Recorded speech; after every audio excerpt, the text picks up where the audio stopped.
সেই টপিকটার নাম হচ্ছে আমরা ঘর্ষণ বল নিয়ে একটু কথা বলবো। আমরা ঘর্ষণ বল নিয়ে একটু কথা বলবো। ওকে, আচ্ছা, তো ঘর্ষণ বল ইংলিশে তার নাম হচ্ছে ফ্রিকশন ফোর্স। ওকে, ইংলিশে তার নাম হচ্ছে ফ্রিকশন ফোর্স। ঘর্ষণ বল নিয়ে কথা বলবো। তো একটু বলি তোমাদেরকে, যখন কোনো বস্তু একটা সারফেসের উপর দিয়ে চলার চেষ্টা করে, মন দিয়ে শোনো, যখন কোনো বস্তু একটি সারফেসের উপর দিয়ে চলে বা চলার চেষ্টা করে, তবে তার গতির বিরুদ্ধে একটা বাধাদানকারী বল কাজ করে। আমি আরেকবার বলি, যখন কোনো বস্তু কোনো সারফেসের উপর দিয়ে চলে বা চলার চেষ্টা করে, তবে সেই গতির বিরুদ্ধে বা বস্তুর গতি বা মোশনের বিরুদ্ধে একটা বাধাদানকারী বল কাজ করে। সেই বাধাদানকারী বলকে আমরা বলি হচ্ছে আসলে ঘর্ষণ বল। ওকে, সেই বাধাদানকারী বলকে। তো মূলত হচ্ছে ঘর্ষণ বল হচ্ছে আমাদের দুই ধরনের। ওকে, দুই ধরনের ঘর্ষণ বল নিয়ে আমাদের ইন্টারমিডিয়েট সিলেবাসে আলোচনা করা হয়। এক নাম্বারটা হচ্ছে আমাদের হচ্ছে স্থিতি ঘর্ষণ বল, আর দুই নাম্বারটা হচ্ছে আমাদের গতীয় ঘর্ষণ বল। তো আমি বলবো আর খাতায় লিখে নিবা। একটা হচ্ছে আমাদের স্থিতি ঘর্ষণ বল, আর দুই নাম্বারটা হচ্ছে আমাদের গতীয় ঘর্ষণ বল। স্থিতি ঘর্ষণ বল আর দুই নাম্বারটা হচ্ছে আমাদের গতীয় ঘর্ষণ বল। ওকে, আচ্ছা, তো প্রথমে আমরা আলোচনা করব স্থিতি ঘর্ষণ বল নিয়ে। ফার্স্টে আমরা আলোচনা করব স্থিতি ঘর্ষণ বল নিয়ে। তো আমরা একটু মুছে দিই। হ্যাঁ, ফার্স্টে আমরা আজকে এখন আলোচনা করব স্থিতি ঘর্ষণ বল নিয়ে। ওকে, স্থিতি ঘর্ষণ বলকে আমরা এফএস দ্বারা প্রকাশ করি। ওকে, তো একটু বলি আমি স্থিতি ঘর্ষণ বলটা কি। ধরো এটা হচ্ছে একটা সারফেস বা তল। এই সারফেসের উপর সে ফর এক্সাম্পল একটা বস্তু রাখা। এই একটা ধরো আমাদের বস্তু রাখা, যেই বস্তুর ভরকে আমি প্রকাশ করলাম হচ্ছে m দ্বারা। ওকে, ব্যাপারটা হচ্ছে এরকম যে আমরা একটা বস্তু সারফেস বা তলের উপর হচ্ছে আমরা একটা বস্তু রাখলাম সিম্পলি। ওকে, আচ্ছা, এখন আমরা কি করব? এখন আমরা এই বস্তুটার উপরে কি করব? বল প্রয়োগ করব। এই বস্তুটার উপর যদি আমরা বল প্রয়োগ করি, যদি বস্তুটা গতিশীল না হয়, এই কথাটার অর্থটা কি একটু বলি আমি, একটু আমরা বলার চেষ্টা করি। আমরা এই বস্তুর উপর বল প্রয়োগ করব, বাট এই বস্তু কি হবে না বলতো? গতিশীল হবে না। এই ব্যাপারটা কিভাবে সম্ভব? সে ফর এক্সাম্পল এটা হচ্ছে আমাদের একটা সারফেস। এই সারফেসের উপর আমরা ডাস্টারটা রাখলাম, ধরো এই বস্তুটা রাখলাম। ওকে, খেয়াল করো, এটা হচ্ছে আমাদের সারফেস বা তল। এই তলের উপর আমরা একটা বস্তু বা ডাস্টারকে রাখলাম। ওকে, তো আমরা এখন কি করব? আমরা এখন এই ডাস্টারটার উপর খেয়াল করো, আমি কিন্তু বল প্রয়োগ করতেছি। খেয়াল করতেছো? আমি কিন্তু হালকা অল্প ধাক্কা দিচ্ছি ডাস্টারটাকে। খেয়াল করতেছো? তাহলে খেয়াল করো, আমি কিন্তু ডাস্টারের উপর বল প্রয়োগ করতেছি, বাট এই বলটা কিন্তু এনাফ না একে গতিশীল করার জন্য। ওকে, এই প্রযুক্ত বলটা, যেই প্রযুক্ত বলটা আমি ডাস্টারের উপর প্রয়োগ করতেছি, সেই প্রযুক্ত বলটা আসলে এনাফ না একে মুভ করানোর জন্য। ধরো তোমার কাছে একটা বিশাল ভারী বস্তু আছে। ওকে, তোমার কাছে ধরো একটা বিশাল ধরো চালের বস্তা আছে। ওকে, তো তুমি নিশ্চয়ই ওই চালের বস্তার উপর যদি তুমি অল্প পরিমাণ বল প্রয়োগ করো, হ্যাঁ, তুমি যদি আস্তে করে ধাক্কা দাও চালের বস্তার উপরে, তুমি কিন্তু চালের বস্তাটাকে মুভ করতে পারবা না। ওকে, তার মানে বল প্রয়োগ করলেই যে বস্তুকে মুভ করানো যায় এই কথাটা কিন্তু সত্যি না। ওকে, তার মানে তুমি যখন একটা বস্তুর উপর বল প্রয়োগ করবা, হয় সে গতিশীল হতে পারে, আবার সে স্থিরও থাকতে পারে। ওকে, বল প্রয়োগ করলে বস্তু যে গতিশীল অলওয়েজ হবে তা কিন্তু না। বল প্রয়োগ করলে বস্তু স্থিরও থাকতে পারে, আবার গতিশীলও হতে পারে। কেননা তুমি যদি একটা বিশাল বস্তুকে অনেক অল্প বস্তুর উপর তুমি যদি অল্প পরিমাণ বল প্রযুক্ত করো, সেই অল্প পরিমাণ বল দ্বারা বস্তুকে কি করা সম্ভব না বলতো? মুভ করানো সম্ভব না। তো আমরা সেটা নিয়ে একটু আলোচনা করতেছি যে আমরা এই বস্তুটার উপর খুবই অল্প পরিমাণ একটা বল প্রয়োগ করতেছি। সে ফর এক্সাম্পল আমরা এই বস্তুটার উপর প্রযুক্ত বলকে আমি প্রকাশ করতেছি বড় হাতের এফ দ্বারা। আমরা এই বস্তুটার উপর বড় হাতের এফ বা এই একটা বল প্রয়োগ করলাম, এই বস্তুটাকে আমরা ধাক্কা দিলাম, বাট ওই বলটা আসলে এতটাই অল্প, ওই প্রযুক্ত বলটা আসলে এতটাই অল্প, তার সামর্থ্য নেই আসলে এই বস্তুটাকে কি করার বলতো? মুভ করানোর সামর্থ্য নাই। এই বলটার মান এতটাই কম, এই বল দিয়ে এই বস্তুকে মুভ করানো যাচ্ছে না, এরকম একটা অবস্থা আমরা এখানে ব্যাখ্যা করছি। ওকে, আচ্ছা, যদি এরকম হয় যে একটা বস্তুকে আমরা বল প্রয়োগ করছি বাট সে মুভ করছে না, তার মানে আসলে কি? তার মানে আসলে এই বস্তুটার উপর বিপরীত দিকে একটা ঘর্ষণ বল কাজ করে, যেই ঘর্ষণ বলের নামটাকে আমি বলতে পারি, বা যেই ঘর্ষণ বলকে আমরা বলতে পারি স্ট্যাটিক ফ্রিকশন, বা হচ্ছে কি বলতে পারি বলতো? স্থিতি ঘর্ষণ। ওকে, এবং যেহেতু বস্তু মুভ করতেছে না, ওকে, যেহেতু বস্তু সামনেও লাগাচ্ছে না আবার পিছন দিকেও গতিশীল হচ্ছে না, বস্তু কখন মুভ করে না আমরা সবাই জানি। যদি এই ডানের বল আর বামের বল ইকুয়াল হয়, তবে আমরা বলতে পারি যে বস্তু কি করছে না বলতো? মুভ করতেছে না। তাই এক্ষেত্রে আমরা বলতে পারি এই এফটা কিন্তু হচ্ছে আমাদের প্রযুক্ত বল। এই এফটা হচ্ছে আমাদের প্রযুক্ত বল। আমরা যে পরিমাণ ফোর্স এর উপর অ্যাপ্লাই করলাম, সেই অ্যাপ্লাইড ফোর্স হচ্ছে এফ। আর এই এফএস মানে হচ্ছে স্থিতি ঘর্ষণ বল। মানে তুমি অ্যাপ্লাইড ফোর্স বা বল ঠিকই প্রয়োগ করছো এই বস্তুর উপরে, ঠিকই এই বস্তুকে তুমি ধাক্কা দিছো, বাট ওই ধাক্কাটা আসলে এনাফ না এই বস্তুকে মুভ করানোর জন্য, যার কারণে অপোজিট সাইডে একটা ঘর্ষণ বল কাজ করছে, তাকে আমরা বলি হচ্ছে স্থিতি ঘর্ষণ বল, যেহেতু বস্তু কি আছে বলতো, স্থির আছে। তো এই ক্ষেত্রে কিন্তু আমরা বলবো যে এই বস্তুটা কি আছে বলতো, এই বস্তুটা হচ্ছে স্থির আছে। ওকে, তো যেহেতু এই বস্তু স্থির, তো আমরা ছোটবেলায় পড়ছিলাম বা আমরা একদম অনেক আগে পড়ছিলাম, সে ফর এক্সাম্পল এই একটা বস্তু, তো এই বস্তুকে তুমি যদি ডানে 10 নিউটন বল প্রয়োগ করো, আবার এই বস্তুর উপর তুমি যদি বামেও 10 নিউটন বল প্রয়োগ করো, বস্তু কোন দিকে যাবে? কমন সেন্স বলবে বস্তু কোন দিকে যাবে না, বস্তু কি থাকবে বলতো, বস্তু স্থির থাকবে। তার মানে কোন বস্তু যদি স্থির থাকতে চায় তাকে দুই দিকে সমান পরিমাণ বল প্রয়োগ করতে হয়, উভয় পাশে বা অপোজিট সাইডে সমান পরিমাণ বল প্রয়োগ করতে হয়। তো অপোজিট সাইডের বলগুলো যদি ইকুয়াল হয় তবে আমরা বলবো ওই বস্তুটা কি থাকবে বলতো, স্থির থাকবে। যেহেতু আমি বললাম যে এই বস্তুটা স্থির আছে, তাই আমি এই ক্ষেত্রে বলতে পারি যে আমাদের প্রযুক্ত বলকে আমি যদি বড় হাতের এফ দিয়ে প্রকাশ করি, এই প্রযুক্ত বল আর এই এফএস মানে হচ্ছে স্থিতি ঘর্ষণ বল কি বলতো, ইকুয়াল।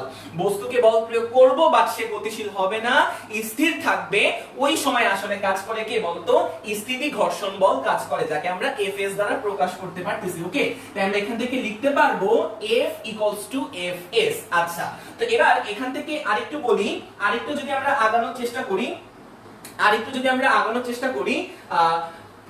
সেটা হচ্ছে অবশ্যই আমরা যেহেতু ঘর্ষণ নিয়ে কথা বলতেছি, আমাদের তলটা কিন্তু মসৃণ না, এটা আমরা মোটামুটি সবাই তো জানি, ক্লাস 9 10 তো পড়ে আসছি যে মসৃণ তলে কোনো প্রকার ঘর্ষণ নাই, আর অমসৃণ তলে অবশ্যই ঘর্ষণ আছে। এটা হচ্ছে অমসৃণ তল, অবশ্যই তোমরা এটা মেনশন করে ফেলবা। আচ্ছা, তো যেহেতু বস্তু স্থির আছে, সেক্ষেত্রে আমরা বলতেছি প্রযুক্ত বল আর স্থিতি ঘর্ষণ বল বা অপোজিট সাইডের দুইটা বল কি বলতো, আসলে ইকুয়াল, যেহেতু বস্তু কি আছে বলতো, যেহেতু বস্তু স্থিতিশীল আছে। আচ্ছা, তো এবার আমরা এই এফএস এর ভ্যালুটা কিভাবে বের করতে পারি সেটা একটু দেখতে চাই, যে আমরা এখন কি বের করতে চাই, এফএস এর ভ্যালুটা আমরা কিভাবে বের করতে চাই। আচ্ছা, তো দেখা যায় যে এফএস, এই যে এফএস যেটা, এফএস মানে হচ্ছে স্থিতি ঘর্ষণ বল। এই স্থিতি ঘর্ষণ বলটা হচ্ছে আমাদের হচ্ছে অভিলম্ব প্রতিক্রিয়া বলের সমানুপাতিক। অভিলম্ব প্রতিক্রিয়া বল, আর মানে হচ্ছে রিঅ্যাকশন ফোর্স বা অভিলম্ব প্রতিক্রিয়া বল, লিখে নাও হ্যাঁ বাংলায়, আর মানে হচ্ছে অভিলম্ব প্রতিক্রিয়া বল। এটা সম্পর্কে আমরা আলোচনা করেছিলাম। ওকে, আমি তাও সমস্যা নেই, আবার বলবো অভিলম্ব প্রতিক্রিয়া বল, আমি তাও বলবো অভিলম্ব প্রতিক্রিয়া বল সম্পর্কে। ওকে, আমি তাও বলবো, কোনো সমস্যা নেই, অভিলম্ব প্রতিক্রিয়া বল। ওকে, আচ্ছা, তো একটু বলি অভিলম্ব প্রতিক্রিয়া বলটা আসলে কিভাবে কাজ করে। আমরা সকলেই জানি একটা বস্তু যদি টেবিলের উপর থাকে বা যে কোনো জায়গায় যদি থাকে, তবে সেই বস্তুর উপরে এমজি ফোর্স কাজ করে কোন দিকে বলতো, এমজি ফোর্স কাজ করে খাড়া নিচের দিকে। এই বস্তুর উপর এমজি ফোর্স কাজ করে খাড়া নিচের দিকে। ওকে, আচ্ছা, আর রিঅ্যাকশন ফোর্স কিভাবে কাজ করে একটু মনে রাখবা, রিঅ্যাকশন ফোর্সটা আসলে কিভাবে কাজ করে সেটা হচ্ছে, রিঅ্যাকশন ফোর্স কিভাবে কাজ করে একটু বলি। ধরো এটা হচ্ছে আমাদের সারফেস, তো এই সারফেসের উপর আমরা একটা বস্তু রাখলাম, তবে এই বস্তুর উপর কি কাজ করবে বলতো, রিঅ্যাকশন ফোর্স কাজ করবে। সেই রিঅ্যাকশন ফোর্স বা অভিলম্ব প্রতিক্রিয়া বলটা কেমন হবে, সেই অভিলম্ব প্রতিক্রিয়া বলটা হবে হচ্ছে এই বস্তুর সাথে লম্ব বরাবর বা এই সারফেসের সাথে লম্ব বরাবর কাজ করবে, মানে নীল মার্কারটা। ওকে, অলওয়েজ এই বস্তুর উপর কাজ করবে সারফেসের সাথে বা তলের সাথে লম্ব বরাবর। ওকে, মনে করো যদি এমন হয় যে তলটা হেলানো বা বাঁকা, এই হেলানো তলের উপর একটা বস্তু আমরা রাখলাম, সে ফর এক্সাম্পল এই ডাস্টারটা আমরা রাখলাম। ওকে, ডাস্টারটা আমরা হেলানো তলের উপর রাখলাম, এই তলটা কিন্তু হেলানো, তবে সেক্ষেত্রে অভিলম্ব প্রতিক্রিয়া বলটা কিভাবে কাজ করবে, সেক্ষেত্রে অভিলম্ব প্রতিক্রিয়া বলটা কাজ করবে লাইক দিস, এভাবে। খেয়াল করো নীল মার্কারটার পজিশন, এই নীল মার্কারটা হচ্ছে আমাদের অভিলম্ব প্রতিক্রিয়া বলের ডিরেকশন। অভিলম্ব প্রতিক্রিয়া বল কাজ করে তলের সাথে লম্ব বরাবর। তল কোনটা, আমার এই সারফেস বা এই যে যার উপর বস্তুটা রাখা বা ডাস্টারটা যার উপর রাখা, সেটা হচ্ছে আমাদের তল। তো অভিলম্ব প্রতিক্রিয়া কাজ করে বা অভিলম্ব প্রতিক্রিয়া বল কাজ করে তলের সাথে লম্ব বরাবর বা সারফেসের সাথে লম্ব বরাবর। খেয়াল করো এটা হচ্ছে আমাদের সারফেস, আমাদের এই প্র্যাকটিক্যাল খাতাটা হচ্ছে আমাদের সারফেস, এই সারফেসের উপর বস্তু রাখা, তাহলে সারফেসের সাথে লম্ব বরাবর কাজ করবে কে বলতো, অভিলম্ব প্রতিক্রিয়া বল। এই অভিলম্ব প্রতিক্রিয়া বলকে আমরা আর দ্বারা প্রকাশ করি। ওকে, আর দ্বারা প্রকাশ করি। তো একটু আমরা বলি, ওকে, তো আর দ্বারা আমরা প্রকাশ করি, একটু আমরা দেখি অভিলম্ব প্রতিক্রিয়া বলটা আমরা একটু দেখতে চাই।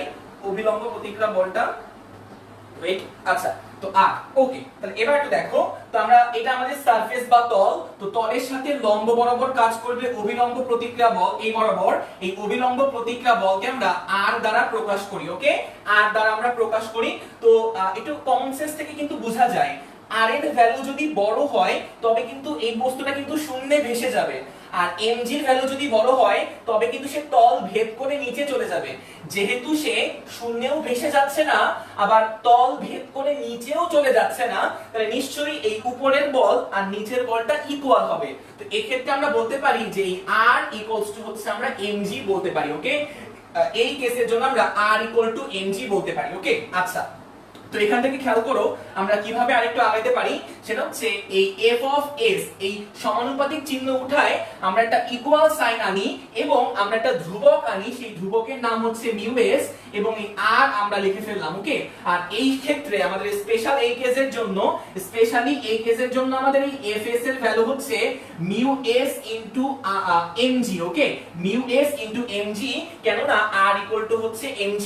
তোমরা এই ফর্মুলাটা মনে রাখবা, এই যে ফর্মুলাটা fs equal to mu s into r, এই ফর্মুলা তোমরা মনে রাখবা, যেখানে fs মানে হচ্ছে স্থিতি ঘর্ষণ বল, মিউ s মানে হচ্ছে তোমার স্থিতি ঘর্ষণ গুণাঙ্ক, একটা ধ্রুবক মান স্থিতি ঘর্ষণ গুণাঙ্ক প্রশ্নে দিয়ে দিবে, আর r মানে হচ্ছে অভিলম্ব প্রতিক্রিয়া বল, সেটা কাজ করে সারফেসের সাথে লম্ব বরাবর। আর আমাদের এই স্পেশাল কেসের জন্য r এর ইকুয়াল টু বা r ইকুয়াল টু আমরা লিখতে পারি কি বলতো, mg আমরা লিখতে পারি r equal to. Okay, specially এই কেসের জন্য তো আমরা এখান থেকে কিন্তু বলতে পারি আমরা এই স্পেশালি এই কেসের জন্য এই লাইনটা সত্যি আর এই লাইনটা হচ্ছে আমাদের অলওয়েজ সত্যি। একটু লিখে নাও fs equal to mu s into r। ওকে, আমরা বল প্রয়োগ করব বাট বস্তু গতিশীল হবে না, আমরা বল প্রয়োগ করব বা প্রযুক্ত বল বস্তুর উপর প্রয়োগ করব বাট বস্তু কি হবে না বলতো, গতিশীল হবে না, তখন সেই ক্ষেত্রে আমরা স্থিতি ঘর্ষণ বলটা কাজ করি। এতটুকু আমরা বুঝতে পারলাম কিনা একটু কমেন্টে জানাই দাও তো। ঘর্ষণ বল, এবার আমরা খুব তাড়াতাড়ি করে গতীয় ঘর্ষণ বলটা পড়ে নেই। ওকে, এবার আমরা খুব তাড়াতাড়ি করে গতীয় ঘর্ষণ বলটা পড়ে নেই। তো আমরা 2 নম্বরে লিখতে পারি হচ্ছে গতীয় ঘর্ষণ বল, 2 নম্বরে আমরা লিখতে পারি গতীয় ঘর্ষণ বল বা কাইনেটিক ফ্রিকশন। ওকে, গতীয় ঘর্ষণ। ওকে, তো গতীয় ঘর্ষণকে আমরা আসলে F K দিয়ে রিপ্রেজেন্ট করি, গতীয় ঘর্ষণকে আমরা F K দিয়ে রিপ্রেজেন্ট করি, যেখানে K মানে হচ্ছে কাইনেটিক আর F মানে হচ্ছে ফ্রিকশন। তো কাইনেটিক ফ্রিকশন বা গতীয় ঘর্ষণ নাম শুনেই বোঝা যায় কিন্তু। হ্যাঁ, স্থিতি ঘর্ষণ কখন আমরা ইউজ করলাম, যখন বস্তু স্থির থাকবে। তাহলে গতীয় ঘর্ষণ বল কখন আমরা ব্যবহার করব, যখন বস্তু গতিশীল থাকবে, যখন বস্তু গতিশীল থাকবে মানে আমরা কোন বস্তুর উপর বল প্রয়োগ করব এবং আমাদের ফোর্সটা যথেষ্ট বড় হবে এবং যথেষ্ট বড় হওয়ার কারণে বস্তুটা সামনের দিকে মুভ করা শুরু করবে। ওকে, আমি আরেকবার বলি, আগের কেসে কি ছিল, আমাদের কাছে একটা বস্তু ছিল, বস্তুটা সারফেসের উপর রাখা ছিল, আমরা বল প্রয়োগ করছিলাম বাট বস্তু কিন্তু আমাদের প্রযুক্ত বলের দ্বারা কি করছিল না বলতো, মুভ করতেছিল না। তখন সেই মুহূর্তে আমরা ব্যবহার করেছিলাম বা সেই মুহূর্তে আমরা যেটা ইউজ করছিলাম সেটা হচ্ছে স্থিতি ঘর্ষণ বল। আর বর্তমানে আমরা কি করব, ওই সেই আগের মতোই বস্তু থাকবে, এইটা আমাদের সারফেস, মানে সারফেসটা অবশ্যই অমসৃণ সারফেস, তা না হলে ঘর্ষণ থাকবে না, এবং এর উপরে আমরা একটা ব্লক রাখবো বা আমরা বস্তু রাখবো যার ভ্যালু হচ্ছে m। ওকে, সারফেসের উপর আমরা m ভরের বস্তু রাখলাম, এবার আমরা এই বস্তুর উপর একটা ফোর্স অ্যাপ্লাই করব, যেই ফোর্সের নাম দিলাম হচ্ছে আমরা F মানের ফোর্স। কিন্তু এই ফোর্সটা এখন এনাফ ফোর্স বা যথেষ্ট বড় মানের বল, যেই বড় মানের বল দ্বারা এই ফোর্সটা এখন যথেষ্ট বড় মানের বল, সেই বড় মানের বল দ্বারা আমরা এই বস্তুটাকে কি করতে পারতেছি, গতিশীল করতে পারতেছি। হ্যাঁ, তাহলে এই মুহূর্তে এই বস্তুটা এখন কি বলতো, এই মুহূর্তে এই বস্তুটা এখন হচ্ছে আমাদের গতিশীল। ওকে, এই মুহূর্তে এই বস্তুটা হচ্ছে আমাদের গতিশীল। ওকে, তো একটু মনে রাখবা, সেটা হচ্ছে আমাদের এই বস্তুটা খেয়াল করো ডান দিকে গতিশীল, তো মনে রাখবা ঘর্ষণ বল অলওয়েজ কাজ করে গতির বিপরীত দিকে। তাহলে এই বস্তুর গতি কোন দিকে বলতো, ডান দিকে। তাহলে এই বস্তুর গতি যদি হয় ডান দিকে, আমাদের এই বস্তুর উপরে ঘর্ষণ বল কাজ করবে কোন দিকে বলতো, বাম দিকে কাজ করবে। এটাকে আমরা স্মল f k দ্বারা প্রকাশ করতে পারি, স্মল f k দ্বারা আমরা প্রকাশ করতে পারি, স্মল f k দ্বারা। ওকে, খেয়াল করো আমরা কিন্তু এখন আর f s লিখলাম না, কখন আমরা f s লিখবো, যখন আমরা বল প্রয়োগ করব ঠিকই বাট বস্তু স্থির করবে না, তখন অপোজিট সাইডে আমরা কি লিখে দিব বলতো, তখন অপোজিট সাইডে আমরা কি লিখে দিব বলতো, f s লিখে দিব। ওকে, আর এখন আমরা বা এই কেসে আমরা কি দেখলাম, এই কেসে আমরা দেখলাম যে এই বস্তুটার উপর আমরা এমন বা পর্যাপ্ত এমন পরিমাণ বল আমরা প্রয়োগ করলাম, সেই পর্যাপ্ত বলের কারণে বস্তুটা ডান দিকে মুভ করার চেষ্টা করতেছে। যেহেতু বস্তুটা ডান দিকে মুভ করার চেষ্টা করছে মানে সে গতিশীল, তাই গতির বিরুদ্ধে বা গতির অপোজিট সাইডে বস্তুর গতি নিশ্চয়ই ডান দিকে হবে। বস্তুর গতি যদি ডান দিকে হয় তাহলে গতির অপোজিট সাইডে যে বল কাজ করবে সেই বলটাকে আমরা বলি হচ্ছে গতীয় ঘর্ষণ বল, যাকে আমরা F কে দ্বারা প্রকাশ করি। ওকে, তাহলে একটু মন দিয়ে দেখো, আমাদের সারফেস কিন্তু এইটা, হ্যাঁ, সারফেসের সাথে প্যারালাল ওয়েতে বা সমান্তরাল ভাবে কিন্তু আসলে আমাদের এই ঘর্ষণ বলটা কাজ করে। খেয়াল করো, আমাদের এই নীল রেখাটা তো আসলে ঘর্ষণ বলকে ইন্ডিকেট করতেছে। এই নীল রেখা কিন্তু আমাদের এই কালো রেখার কি বলতো সমান্তরালে। এই কালো রেখাটা হচ্ছে আমাদের সারফেস বা তল। তো তলের সমান্তরালে কে কাজ করে বলতো? ঘর্ষণ বলটা কাজ করে তলের সমান্তরালে। ওকে, একটু মন দিয়ে দেখবা, সেটা হচ্ছে যে এই বস্তু যেহেতু ডানে গতিশীল তাহলে এই বলটা কিন্তু অবশ্যই বড়। মন দিয়ে শুনো, এই বস্তু যেহেতু ডান দিকে গতিশীল তাহলে এই F এর মানটা কিন্তু যথেষ্ট বড় এই F এর চেয়ে। তাহলে আমরা এখান থেকে কিন্তু একটা কন্ডিশন লিখতে পারি, সেই কন্ডিশনটা হচ্ছে F বা অ্যাপ্লাইড ফোর্স বা প্রযুক্ত বল বা applied force is greater than F কে। গতবার যেমন আমি লিখছিলাম F is equal to Fs, এখন আমরা লিখলাম অ্যাপ্লাইড ফোর্স বা প্রযুক্ত বল ইজ গ্রেটার দেন কি বলতো? F কে। তাহলে এখান থেকে আমরা আরেকটু আগানোর যদি চেষ্টা করি, আমরা এখন এই F কে এর ভ্যালু বের করতে চাই, সেই আগের মতই দেখা যায় যে F কে সমানুপাতিক হচ্ছে R, F কে হচ্ছে R এর সমানুপাতিক। তারপরে আমরা সমানুপাতিক ধ্রুবক উঠাই দেই, তো সমানুপাতিক ধ্রুবক উঠাই আমরা লিখতে পারি equal to into m K mu কে ইনটু R। ওকে, তো এই স্পেশাল এই কেসের জন্য আমরা লিখতে পারি R ইকুয়াল টু mg। মূলত এই লাইনটা মনে রাখলেই হবে, F কে ইনটু R। ওকে, এটা হচ্ছে আমাদের গতীয় ঘর্ষণ বলের সূত্র, F কে সমান মিউ কে ইনটু R, আর Fs equal to mu s into R ছিল হচ্ছে আমাদের স্থিতি ঘর্ষণ বলের ফর্মুলা, আর গতীয় ঘর্ষণ বলের ফর্মুলা হচ্ছে Fk ইকুয়াল টু মিউ কে ইনটু R। ওকে, এভাবে তুমি আসলে লিখতে পারো। ওকে, ঘর্ষণ বলটা এভাবে প্রকাশ করতে পারো। আশা করি এই পর্যন্ত আমরা বা এই অবধি আমরা বুঝতে পারলাম। ওকে, আচ্ছা, আর এখানে অ্যাপ্লাইড ফোর্সটা হচ্ছে F কে চেয়ে বড় হবে। কেন অ্যাপ্লাইড ফোর্সটা বড় হবে? কারণ যেহেতু বস্তু ডান দিকে যাচ্ছে, ডান দিকের ফোর্সটা নিশ্চয়ই এই ফোর্সটার থেকে বড় বলেই তো সে ডান দিকে যাচ্ছে, তাই F এর ভ্যালুটা F কে চেয়ে বড় হবে। ওকে, আর এখান থেকে হচ্ছে আমরা এইভাবে প্রমাণ করতে পারবো বা এইভাবে হচ্ছে আমরা আগাতে পারবো। এতটুকু মেবি আমরা বুঝতে পারলাম। এবার আমরা গতীয় ঘর্ষণ বলটা আমরা বুঝলাম, তো এবার আমরা পড়ব হচ্ছে কেন্দ্রমুখী বল। আমাদের গতীয় ঘর্ষণ বল নিয়ে আমাদের আলোচনা শেষ। এবার আমরা পড়ব হচ্ছে কেন্দ্রমুখী বল। ওকে, এবার আমরা পড়ব হচ্ছে কেন্দ্রমুখী বল। তো কেন্দ্রমুখী বল, ওকে, কেন্দ্রমুখী বল। আচ্ছা, তো কেন্দ্রমুখী বলকে আমরা FCP দ্বারা প্রকাশ করি। কেন্দ্রমুখী বলকে আমরা FCP দ্বারা প্রকাশ করি। ওকে, মন দিয়ে শুনবা কেন্দ্রমুখী বলটা আমরা কিভাবে বোঝার চেষ্টা করি। ওকে, আচ্ছা, তো একটু দেখো, সেটা হচ্ছে আমরা কেন্দ্রমুখী বলটা বোঝার আগে আমরা বৃত্তাকার গতি বা কৌণিক গতি নিয়ে একটু কথা বলি। ওকে, আচ্ছা, একটু মনে রাখবা যে যদি কোনো বস্তুর গতি বৃত্তপথে বা যদি কোনো বস্তু বৃত্তপথে এভাবে আবর্তন করতে থাকে বা ঘূর্ণনশীল থাকে, তাহলে ওই বস্তুর গতিকে আমরা বলি হচ্ছে কৌণিক গতি বা বৃত্তীয় গতি। আমি আরেকবার বলি, যদি কোনো বস্তু বৃত্তপথে এভাবে ঘূর্ণায়মান থাকে, যদি কোনো বস্তু বৃত্তপথে ঘূর্ণায়মান থাকে, তবে ওই বস্তুর গতিকে আমরা বলি হচ্ছে কৌণিক গতি বা বৃত্তীয় গতি। ওকে, যদি কোনো বস্তু বৃত্তপথে আবর্তন করতে থাকে, তো আমরা ধরো সে ফর এক্সাম্পল মোহাম্মদ শাকিল বলছো ঘর্ষণ কোণ নিয়ে একটু বলবেন। হ্যাঁ ভাই, আমি ঘর্ষণ কোণ নিয়ে আজকে বলবো না, আমি নেক্সট লেকচারে বলবো ইনশাআল্লাহ। ওকে, আচ্ছা, তো আরেকটা টপিক তো বুঝছো, ওটা আমি দেখাই দিব, সমস্যা নেই, চিন্তা করার কোনো কারণ নেই। তাহলে কেন্দ্রমুখী বল হচ্ছে FCP। ওকে, আচ্ছা, তো যদি কোনো বস্তু বৃত্তপথে আবর্তন করে তাহলে ওই বস্তুর গতিকে আমরা বলি কেন্দ্রমুখী, ওই বস্তুর গতিকে আমরা বলি হচ্ছে বৃত্তাকার গতি বা কৌণিক গতি। সে ফর এক্সাম্পল এই একটা বস্তু বা পার্টিকেল, এ হচ্ছে এই বরাবর বা এই বৃত্তপথে আবর্তন করতেছে। ওকে, এই বস্তুটা হচ্ছে এই টোটাল এই বৃত্তপথে এভাবে গোল গোল করে আবর্তন করতেছে। ওকে, তাহলে সে এই বৃত্তপথে আবর্তন করে, হ্যাঁ, এই বস্তুটা। আচ্ছা, তাহলে এই বস্তু যদি বৃত্তপথে আবর্তন করে, আমি এই বিন্দুর নাম দেই, আমরা এই বিন্দুর নাম দিলাম হচ্ছে আমি A বিন্দু। হ্যাঁ, আচ্ছা, তো এবার আমি যদি এখন প্রশ্ন করি যে এই A পয়েন্টে, A বিন্দুতে এই পার্টিকেলটা বা এই বস্তুর বেগটা কেমন হবে, তো তোমরা বলবা যে A বিন্দুতে আসলে এই বস্তুর বেগটা হবে হচ্ছে স্পর্শক বরাবর। এটা মনে রাখবা, হ্যাঁ, স্পর্শক বরাবর আসলে আমাদের রৈখিক বেগটা কাজ করে। হ্যাঁ, ওকে, বৃত্তপথের কোন বিন্দুতে স্পর্শক বরাবর রৈখিক বেগটা কাজ করে। এবার আমি যদি প্রশ্ন করি যে এই বস্তুটা আবর্তন করতে করতে কোন এক সময় তো এ বিন্দু থেকে সে কোন এক সময় সে ফর এক্সাম্পল এই বি পয়েন্টে চলে আসবে, হ্যাঁ, কোন এক সময় তো পার্টিকেলটা এ পয়েন্ট থেকে আবর্তন করতে করতে করতে করতে করতে সে কোন পয়েন্টে চলে আসবে বলো তো, বি পয়েন্টে সে চলে আসবে।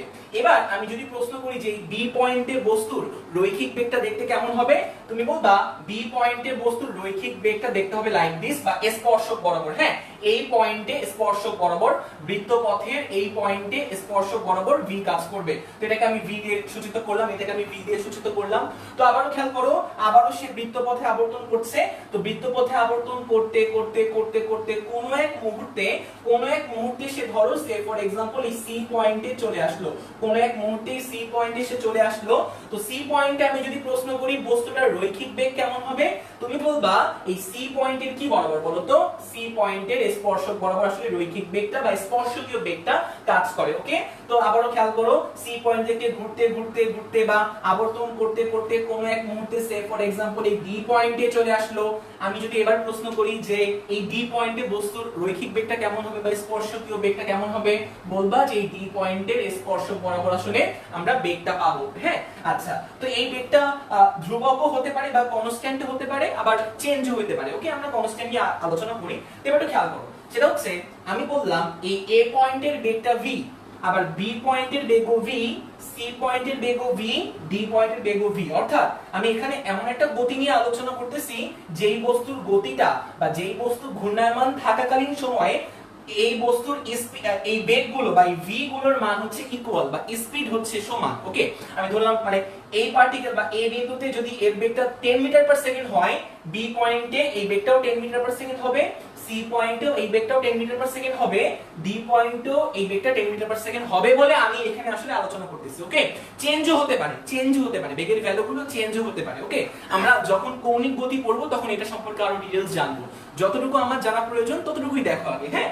আচ্ছা, এবার একটু খেয়াল করো, আমি যদি একটু পর্যবেক্ষণ করি আমাদের এই বেগটা ভি বেগ যখন এ পয়েন্টে ছিল তখন তার বেগের ভ্যালু যা, মানে এই বেগের মান যা, এ পয়েন্টেও কিন্তু বেগের মান তা, মানে আমি কিন্তু এরকম লিখি নাই এটা v1 এটা v2, এটা লেখার অর্থ কি জানো, আমি যদি এটাকে v1 আর এটাকে v2 লিখতাম এর মিনিংটা হচ্ছে এ পয়েন্টের বেগের ভ্যালু যা, বি পয়েন্টের বেগের ভ্যালু তা না, চেঞ্জ হয়ে গেছে। বাট আমি এখানে সবগুলাকে v দিয়ে সূচিত করলাম, মানে a b c d প্রত্যেকটা পয়েন্টের বেগের ভ্যালুটা আমি সেম ধরে নিলাম আমার এক্সাম্পলের সুবিধার্থে। ওকে, আচ্ছা, তো এবার খেয়াল করো বেগ কি রাশি বলো তো, বেগ হচ্ছে ভেক্টর রাশি। ওকে, আচ্ছা, তো ভেক্টর রাশি কি হয় বলো তো, ভেক্টর রাশির কিন্তু আমাদের মানও আছে দিকও আছে। ওকে, আচ্ছা, যদি ভেক্টর রাশির ভ্যালুর চেঞ্জ হয় তবে আমরা বলবো ওই ভেক্টর রাশিটা চেঞ্জ হচ্ছে, যদি কোনো ভেক্টর রাশির দিকের চেঞ্জ হয় তবেও আমরা বলবো ওই ভেক্টর রাশিটার পরিবর্তন হচ্ছে। আমি আরেকবার বলি, একটা ভেক্টর রাশি যেমন বেগ হচ্ছে ভেক্টর রাশি। ওকে, যদি আমি বলি যে একটা গতিপথে বা একটা ঘটনায় কোন বস্তুর বেগের মানের পরিবর্তন হচ্ছে তবেও আমি বলবো যে বেগের পরিবর্তন হচ্ছে। আবার কোন ঘটনায় যদি আমি এমন দেখি যে বস্তুর মানেরও পরিবর্তন হচ্ছে আবার দিকেরও পরিবর্তন হচ্ছে তখন আমি বলবো যে বস্তুর বেগের পরিবর্তন হচ্ছে। আবার কখনো যদি আমি এমন দেখি যে বস্তুর খালি দিকের পরিবর্তন হচ্ছে, মানের পরিবর্তন হচ্ছে না বস্তুর বেগের, তবেও আমরা বলবো যে বস্তুর বেগের পরিবর্তন হচ্ছে। কেননা বেগ হচ্ছে ভেক্টর রাশি, একটা ভেক্টর রাশির মানের পরিবর্তন হলেও ওই ভেক্টর রাশিটা পরিবর্তন হয়, দিকের পরিবর্তন হলেও ওই ভেক্টর রাশিটার পরিবর্তন হয়, মান ও দিক দুইটার পরিবর্তন হলেও ওই ভেক্টর রাশিটার কি হয় বলতো, পরিবর্তন হয়। ওকে, তো আমরা এই ক্ষেত্রে বা এই কেসে দেখতে পাচ্ছি যে যখন এই বস্তুটা এ বিন্দু থেকে বি বিন্দুতে চলে আসলো এই বস্তু কিন্তু এই বেগের ভ্যালুর কিন্তু চেঞ্জ হয় নাই, মানে এই বেগের ভ্যালু আগে যা ছিল এখনো তাই আছে। বাট তুমি একটু খেয়াল করলে দেখবা এই বস্তুর ডিরেকশন বা এই বস্তুর গতিটা কি হবে বলতো, চেঞ্জ হবে। ওকে, এই বস্তুর ডিরেকশন কি হবে বলতো, চেঞ্জ হয়ে গেছে। এই এ পয়েন্টে বেগ কাজ করতেছিল এই বরাবর, আর বি পয়েন্টে খেয়াল করো ডানে কাজ করতেছে, হ্যাঁ। সি পয়েন্টে খেয়াল করো নিচের দিকে কাজ করে, ডি পয়েন্টে খেয়াল করো ডানে কাজ করে। তাহলে প্রতি মুহূর্তে এই এর বেগের কি চেঞ্জ হচ্ছে বলতো, ডিরেকশনের চেঞ্জ হচ্ছে। তো বেগের ডিরেকশনের চেঞ্জ হলো কি হয় বলতো, বেগের পরিবর্তন হয়। তাহলে এই ক্ষেত্রে আমরা পর্যবেক্ষণ করতে পারলাম যে বেগের দিকের পরিবর্তন হয়, বেগের দিকের পরিবর্তন হয়। এভাবে লেখো, আমি একটু বলি বেগের দিকের পরিবর্তন হয়। ওকে, আচ্ছা, তো বেগের দিকের পরিবর্তন হলেও কিন্তু বেগের পরিবর্তন হয়, কেননা বেগ ভেক্টর রাশি। হ্যাঁ, একটা ভেক্টর রাশির দিকের পরিবর্তন হওয়া মানে আসলে ওই ভেক্টর রাশিটার পরিবর্তন হওয়া। তাহলে বেগের দিকের পরিবর্তন হওয়া মানে আসলে ওই বেগের পরিবর্তন হওয়া। তাহলে বেগের দিকের পরিবর্তন হওয়া এটা মানে এটা যে কথা, আমি কিন্তু বেগের পরিবর্তন হওয়া এটাও বলতে পারি। হ্যাঁ, অর্থাৎ বা ইকুয়ালস আমি লিখতে পারি হচ্ছে বেগের পরিবর্তন হয়। আমি আরেকবার বলি, খেয়াল করো, আমাদের এই পার্টিকেলটা যখন ঘূর্ণায়মান আছে এর প্রতি মুহূর্তে কিন্তু এর ভেলোসিটি বা বেগটা কিন্তু প্রতি মুহূর্তে চেঞ্জ হচ্ছে। হ্যাঁ, তো বেগের দিক কিন্তু প্রতি মুহূর্তে পরিবর্তন হয়, আর বেগের দিকের যদি পরিবর্তন হয়, বেগের দিকের পরিবর্তন হওয়া মানে বেগের পরিবর্তন, বেগের মানের পরিবর্তন হওয়া মানেও বেগের পরিবর্তন, বেগের মান ও দিকের পরিবর্তন হওয়া মানেও কি বলতো, বেগের পরিবর্তন। তাহলে আমি বলতে পারি হচ্ছে বেগের পরিবর্তন হয়। তাহলে একটু মন দিয়ে বলো তো, ক্লাস 9 10 এ পড়ছিলা, যদি কোনো বস্তুর গতিপথে বেগের পরিবর্তন হয় তবে সেখানে কিসের সৃষ্টি হয় বলো তো, ত্বরণের সৃষ্টি হয়। তাহলে বেগের দিকের পরিবর্তনের কারণে আসলে বেগের একটা চেঞ্জ ঘটে, আর আমরা জানি বেগের চেঞ্জ হলে কোনো পার্টিকেল বা কোনো বস্তুর গতিপথে যদি বেগের চেঞ্জ হয় তবে আমরা বলতে পারি সেখানে ত্বরণের সৃষ্টি হয়। তবে আমি বলতে পারি হচ্ছে সেখানে কি হবে বলতো, ত্বরণের সৃষ্টি হবে। আর এই ত্বরণের সৃষ্টি হবে, একটু মন দিয়ে দেখো, এই বেগের শুধুমাত্র দিকের পরিবর্তন হওয়ার কারণে মানের পরিবর্তন হবে কি হবে না আমরা জানি না, এই শুধুমাত্র বেগের দিকের পরিবর্তন হওয়ার কারণে বেগের যে পরিবর্তন হয়, আর সেই বেগের পরিবর্তনের কারণে যে ত্বরণের সৃষ্টি হয় সেই ত্বরণটাকে আমরা বলি হচ্ছে, স্পেসিফিকলি এই ত্বরণটাকে আমরা বলি হচ্ছে কেন্দ্রমুখী ত্বরণ। ওকে, একটু কঠিন লাগবে যারা নতুন বা প্রথম দেখতেছো, আমি আরেকবার বলি, খেয়াল করো, আমাদের টোটাল বৃত্তপথের এ পয়েন্ট বলো, বি পয়েন্ট বলো, সি পয়েন্ট বলো, ডি পয়েন্ট বলো, প্রত্যেকটা পয়েন্টের কিন্তু বেগের ডিরেকশন বা দিকের পরিবর্তন হচ্ছে। বেগের ডিরেকশনের পরিবর্তন হওয়া মানে বেগের পরিবর্তন হওয়া, আর বেগের পরিবর্তন হওয়া মানে ত্বরণের সৃষ্টি হওয়া। স্পেসিফিকলি এই বেগের দিকের পরিবর্তনের কারণে যে ত্বরণটা সৃষ্টি হলো সেই ত্বরণটার নামই হচ্ছে কেন্দ্রমুখী ত্বরণ। তার মানে এই পুরো গতিপথের বেগের দিকের পরিবর্তন হচ্ছে। হ্যাঁ, আচ্ছা, তো বেগের দিকের পরিবর্তন, আমরা 19 এ যে ফর্মুলা জানতাম যে বেগের বৃদ্ধির হারকে ত্বরণ বলে, এটা পুরোপুরি সঠিক আসলে না। হ্যাঁ, ওখানে আসলে মানকে বোঝানো হয়েছে। হ্যাঁ, তো ভেক্টর তো ভেক্টর রাশি, তো এটা ভেক্টর রাশি কিন্তু মানের পরিবর্তন হলেও পরিবর্তন হয়, আবার দিকের পরিবর্তন হলেও এই ভেক্টর রাশিটা কি হয় বলতো, পরিবর্তন হয়। আচ্ছা, তো খেয়াল করো, তো বেগের দিকের পরিবর্তনের কারণে বেগের যে পরিবর্তন হয়, আর বেগের পরিবর্তন হওয়া মানে আসলে ত্বরণের সৃষ্টি হওয়া, সেই ত্বরণকে আমরা বলি হচ্ছে কেন্দ্রমুখী ত্বরণ। তো নাম শুনেই বুঝতে পারতেছো কেন্দ্রমুখী ত্বরণ। তো সেই কেন্দ্রমুখী ত্বরণ কোন দিকে কাজ করবে বলতো, কেন্দ্রের দিকে কাজ করবে। কেন্দ্রমুখী ত্বরণ কোন দিকে কাজ করবে, কেন্দ্রের দিকে কাজ করবে। হ্যাঁ, একটু মনে রাখবা, এই কেন্দ্রের দিকে কাজ করে বলে এটাকে আমরা কি বলতে পারি বলতো, কেন্দ্রমুখী ত্বরণ বলতে পারি। হ্যাঁ, আচ্ছা, তো ত্বরণ আর বল আর ত্বরণ হচ্ছে ভাই ভাই। হ্যাঁ, যেখানে ত্বরণের সৃষ্টি হবে নিশ্চয়ই মনে রাখবা সেখানে নিশ্চয়ই বল আছে, আর আমরা জানি F = ma থেকে F = ma তো আমরা পড়লাম। হ্যাঁ, তার মানে হচ্ছে বলের দিক আর ত্বরণের দিক একই। তাহলে যদি কেন্দ্রমুখী ত্বরণটা কেন্দ্রের দিকে কাজ করে, তাহলে নিশ্চয়ই আমি বলতে পারবো যেখানে আসলে কেন্দ্রমুখী বল ছিল সেই কেন্দ্রমুখী বলটার নাম হচ্ছে আমরা FCP হিসেবে কল্পনা করতে পারি। ওকে, আমি আরেকবার বলি, খেয়াল করো, আমরা আগে ত্বরণের কথা বললাম, আর ত্বরণ আর বল হচ্ছে ভাই ভাই। তার মানে ত্বরণ কাজ করলে সেখানে অবশ্যই বল কাজ করবে। F = ma থেকে আমরা জানি নিউটন বলছে F = ma, তার মানে বল আর ত্বরণ কি সমানুপাতিক আমরা সবাই জানি। তাহলে যেহেতু আমরা বললাম যে এই বস্তুর বেগের পরিবর্তনের কারণে, বেগের দিকের পরিবর্তনের কারণে, খেয়াল করো, এই বস্তুর প্রতি মুহূর্তে বেগের দিকের পরিবর্তনের কারণে যে বেগের পরিবর্তন হচ্ছে, সেই বেগের পরিবর্তনের কারণে যে আমাদের ত্বরণ আমরা পাচ্ছি, সেই ত্বরণকে আমরা বলি কেন্দ্রমুখী ত্বরণ। আর কেন্দ্রমুখী ত্বরণ কেন্দ্রের দিকে কাজ করে, কেন্দ্রমুখী ত্বরণ কেন্দ্রের দিকে কাজ করলে কেন্দ্রমুখী বলও কি হবে, কেন্দ্রের দিকে কাজ করবে, কারণ ত্বরণ আর বল হচ্ছে ভাই ভাই। এখানে কেন্দ্রের দিকে কাজ করে।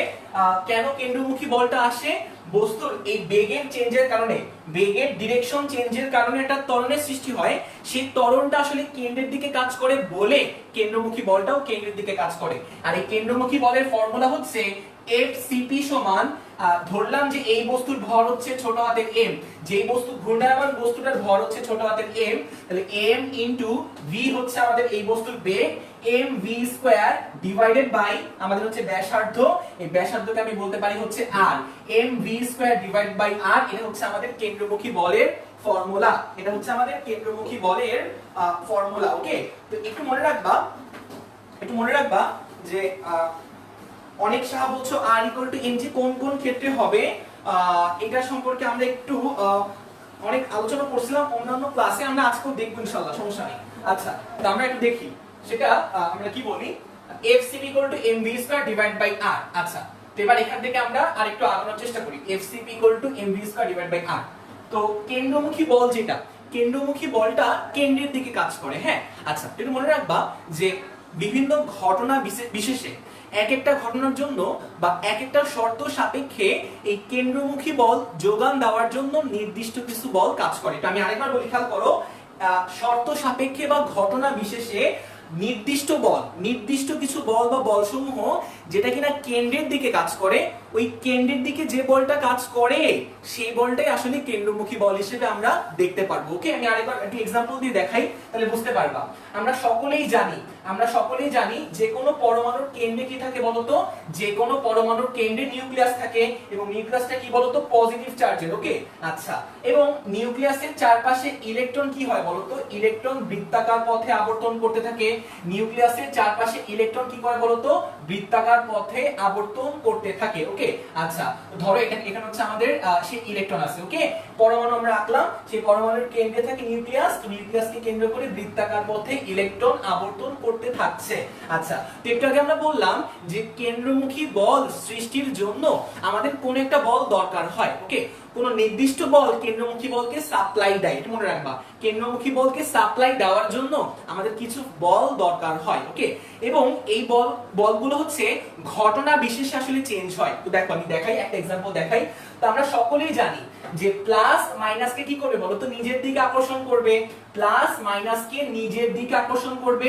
আচ্ছা, তো এই আকর্ষণ বলটাকে আমরা এভাবে প্রকাশ করলাম। আচ্ছা, এই যে প্লাস মাইনাসকে যে নিজের দিকে আকর্ষণ করতেছে তাকে আমরা বলি হচ্ছে কুলম্বের বল, তাকে আমরা বলি কিন্তু কুলম্বের বল। সেই কুলম্বের বলকে আমরা Fc দ্বারা প্রকাশ করতে পারি। আমরা জানি দুইটা চার্জের মধ্যে যে আকর্ষণ বা বিকর্ষণ বল তাকে আমরা বলি কুলম্বের বল।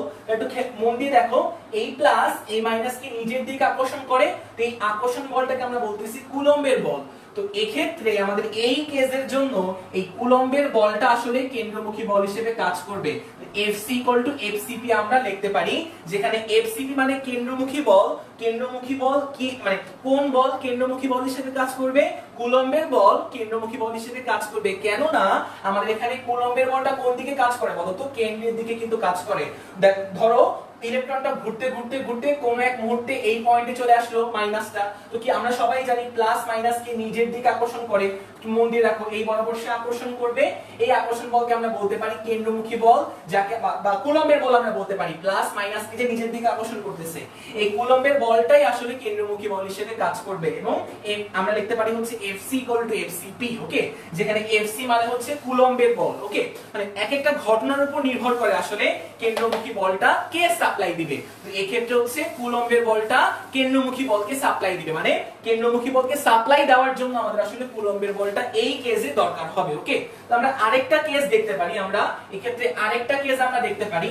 তো আরেকটা কেস একটু দেখো, এটা প্র্যাকটিক্যাল, সেটা হচ্ছে আমরা যদি কোন সরল দোলককে যদি আমরা কনিক্যাল ভাবে আবর্তন করি। হ্যাঁ, কনিক্যাল পেন্ডুলাম আমরা দেখছি না, কনিক্যাল পেন্ডুলাম মানে খেয়াল করো, এটা হচ্ছে আমাদের ধরো একটা বব, আমরা সুতার সাহায্যে বব একদম লোয়ার পয়েন্টে ঝুলালাম, তারপরে আমরা এই বস্তুকে এরকম কনিকের ভাবে বা কনিক্যাল ভাবে এভাবে আবর্তন করালাম। ওকে, কনিক্যাল ভাবে। আচ্ছা, ওইরকম একটা গতি নিয়ে আমরা কথা বলতে চাই, তাহলে খেয়াল করো, এই যে আমাদের সেই ববটা, এই ববটা হচ্ছে কনিক্যালি আবর্তন করতেছে। ওকে, কনিক্যাল ওয়েতে, কনিক্যাল মানে তো আমরা বুঝতেছি না কৌণিক গতি। হ্যাঁ, আচ্ছা, কনিক্যাল ওয়েতে হচ্ছে আবর্তন করে। একটু ওয়েট করো, আমি একটু আঁকি। আচ্ছা, ধরো সুতার সাহায্যে আমরা একটা বস্তুকে রাখলাম, এটা আমাদের সুতা, এটা সুতার সাহায্যে আমরা একটা m ভরের বস্তুকে আমরা বাঁধলাম এবং সেটাকে আমরা কনিক্যাল ভাবে ঘোরাচ্ছি। হ্যাঁ, কনিক্যাল ভাবে ঘোরাচ্ছি, লাইক দিস, এইভাবে আমরা ঘোরাচ্ছি। ওকে, তো এটাকে আমরা এইভাবে ঘোরাচ্ছি। ওকে, মানে এই বৃত্তপথে সে আবর্তন করতেছে এবং বৃত্তপথটা কিন্তু লাইক দিস এরকম, হ্যাঁ মনে করো এটা আমাদের সুতা আর এটা আমাদের বক, তো লাইক দিস এভাবে হচ্ছে আবর্তন করতেছে, সেরকম একটা গতি নিয়ে আমরা কথা বলতেছি। ওকে আচ্ছা, একটু খেয়াল করো, খেয়াল করলে তুমি বুঝতে পারবা, খেয়াল করলে সেটা হচ্ছে যে আমরা জানি যে কোনো বস্তু মানে m ভরের বস্তুকে আমরা সুতা দিয়ে ঝুলায় রাখছি, হ্যাঁ তাহলে সুতা দিয়ে যদি কোনো বস্তুকে ঝুলায় রাখা হয় তবে সেখানে আসলে সুতার টান বল কাজ করে। আর সুতার টান বল কাজ করে হচ্ছে যেই বিন্দুতে আমরা বা যেই বিন্দু থেকে আমরা বস্তুকে ঝুলাইছি সেই ঝুলন বিন্দুর দিকে, তো ঝুলন বিন্দুর দিকে আমরা একটা সুতার টান বল পাবো, সেটাকে আমরা টি দ্বারা প্রকাশ করতে পারি। সুতার টান বল তো এই বস্তুকে সুতা যেই বলে টানবে, হ্যাঁ তো টানা মানে তো বুঝতেছো এই দিকে কাজ করবে ফোর্সটা টি ফোর্স। ওকে, যদি কোনো বস্তুকে সুতা দ্বারা আটকানো হয় তবে ওই বস্তুর উপর সুতার টান বল কাজ করে। আর সুতার টান বল মানে বুঝতেছো তো পুলিং ফোর্স, মানে হচ্ছে এই বস্তুটাকে সুতা টানবে, এই টান বলকে আমরা টি দ্বারা প্রকাশ করলাম। হ্যাঁ যদি টান বল না কাজ করতো, যদি সুতা কোনো বস্তুকে টেনে না ধরতো তবে সেই বস্তু সুতা দিয়ে কিন্তু আটকানো যেত না, সেই বস্তু কিন্তু ছিটকে বাইরে চলে যেত। হ্যাঁ সুতাটাকে টেনে নিজের দিকে ধরে রাখে, এই জন্য এই টান বলটা হচ্ছে টি। আচ্ছা তো একটু মন দিয়ে দেখো, সেটা হচ্ছে আমরা এখন একটা y অক্ষ আঁকি, আমরা যদি একটা y অক্ষ এখানে ড্র করি, এটা আমাদের y অক্ষ, খেয়াল করো আমি জাস্ট y অক্ষ ড্র করলাম। এই অ্যাঙ্গেলটা যদি থিটা হয়, মন দিয়ে দেখো এই অ্যাঙ্গেলটা যদি থিটা হয়, এখন আমি যদি এই টি এর দুইটা উপাংশ নেই, এই সুতার টানের আমরা যদি দুটো উপাংশ নেই, একটা উপাংশ হবে বা দুটো লম্ব উপাংশ নেই বেসিক্যালি, একটা হচ্ছে এই বরাবর হবে আর একটা হচ্ছে খেয়াল করো এই বরাবর হবে। আমরা কি করলাম, এই সুতার টান বা টি এর দুইটা লম্ব উপাংশ নিলাম, এই যে আমাদের দুইটা লম্ব উপাংশ। হ্যাঁ আচ্ছা, তো একটা ভেক্টরকে দুইটা লম্ব উপাংশে বিভক্ত করা যায় এই দুইটা লাল রেখায়। ওকে আচ্ছা, এই অ্যাঙ্গেল যদি থিটা হয় তাহলে নিশ্চয়ই এই অ্যাঙ্গেলটা কি হবে বলতো, এই অ্যাঙ্গেলটাও থিটা হবে। হ্যাঁ এই অ্যাঙ্গেলটাও থিটা হবে। তাহলে এবার একটু খেয়াল করো, টি যেই লম্ব উপাংশের সাথে কোণ উৎপন্ন করলো থিটা, সেদিকে আমরা লিখি হচ্ছে টি cos থিটা, সেই বরাবর উপাংশের নাম আমরা কি লিখি টি cos থিটা। আর যেই উপাংশের সাথে অ্যাঙ্গেল থিটা উৎপন্ন হয় নাই সেই বরাবর আমরা লিখি হচ্ছে সেই উপাংশের নাম হচ্ছে টি sin থিটা। আর আমরা জানি mg কাজ করে খাড়া কোন দিকে বলতো, নিচের দিকে, mg কাজ করে খাড়া নিচের দিকে। আমি একটু আরেকবার বলি, খেয়াল করো এই বস্তুকে সুতা টি দিয়ে বা সুতার টান বল প্রয়োগ করবে এই বরাবর টি, এই টি এর হচ্ছে আমরা দুইটা উপাংশ নিলাম বা দুইটা লম্ব উপাংশ নিলাম, এই অ্যাঙ্গেল থিটা বলে এই অ্যাঙ্গেল হবে থিটা, তাই এই বরাবর হবে টি cos থিটা আর এই বরাবর হবে হচ্ছে টি sin থিটা। তো এই বস্তুটা কিন্তু এই বৃত্ত পথে আবর্তন করবে, খেয়াল করো এই বস্তুটা কিন্তু এই বৃত্ত পথে আবর্তন করবে। তো যখন সে এই বৃত্ত পথে আবর্তন করবে তার কেন্দ্র কিন্তু থাকবে এটা, হ্যাঁ তার কেন্দ্র থাকবে এটা, আর কেন্দ্রের দিকে কোন ফোর্সটা কাজ করতেছে খেয়াল করো তো, টি sin থিটা কেন্দ্রের দিকে কাজ করতেছে না, আর কেন্দ্রের দিকে যে বল কাজ করে তাকে আমরা বলি কেন্দ্রমুখী বল। তাহলে এই ক্ষেত্রে কেন্দ্রমুখী বল হিসেবে কে কাজ করবে বলতো, টি sin থিটা, কারণ কেন্দ্রের দিকে যে বল কাজ করে তাকে আমরা বলি কেন্দ্রমুখী বল। আগের কেসে আমরা দেখতেছিলাম যে প্লাস মাইনাস কে নিজের দিকে আকর্ষণ করতেছিল, হ্যাঁ নিউক্লিয়াসের চারপাশে যে ইলেকট্রনগুলো ঘুরপাক খাচ্ছিল ওই ঘুরপাক খাওয়ার টাইমে মাইনাস কে প্লাস নিজের দিকে আকর্ষণ করতেছিল, মানে কেন্দ্রের দিকে আকর্ষিত হচ্ছিল। তাই তখন আমরা বলছিলাম যে কুলম্বের বল বা স্থির বৈদ্যুতিক বল আসলে কি হিসেবে কাজ করবে বলতো, আসলে কাজ করবে হচ্ছে কেন্দ্রমুখী বল হিসেবে। আর এই ক্ষেত্রে আমরা দেখতে পারলাম কনিক্যাল পেন্ডুলামের জন্য যখন বস্তু কনিক্যালি আবর্তন করবে তখন কেন্দ্রের দিকে কাজ করে টি sin থিটা, আর কেন্দ্রের দিকে যে বলটা কাজ করে তাকে আমরা বলি কেন্দ্রমুখী বল। তাই এই ক্ষেত্রে কেন্দ্রমুখী বল হিসেবে কাজ করবে FCP সমান আমি লিখতে পারবো হচ্ছে টি sin থিটা। FCP বা কেন্দ্রমুখী বল হিসেবে কাজ করবে, কেন্দ্রমুখী বল হিসেবে কাজ করবে কেন্দ্রে যে বলটা কাজ করে সেটা হচ্ছে আমাদের টি sin থিটা। এই দুইটা এক্সাম্পল থেকে কি আমরা বুঝতে পারলাম কিনা একটু জানাও তো।